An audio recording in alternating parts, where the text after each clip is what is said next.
12 billion na hindi naipamahagi o hindi nagamit ng ating mga magsasaka last year.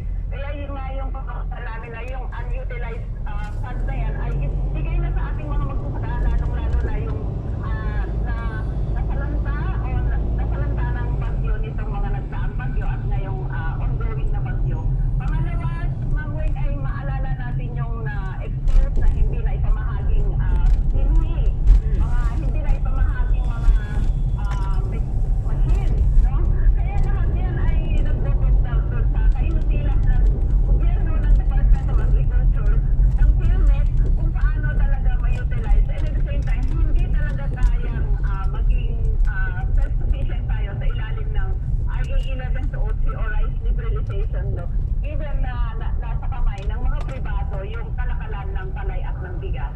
Magkano ang bilihan ng palay ngayon, Ma'am Cathy, sa monitoring ninyo? Yung monitoring natin, Sir Joel, ay naglalaro may mga ilan 19 pesos, may ilan 18 pesos sa mga ilang lugar. Napakababa yan given na ang nagtataasa na lahat ng presyo ng mga bilihin at yung gamit mismo ng ating mga magsasaka sa pagsasaka.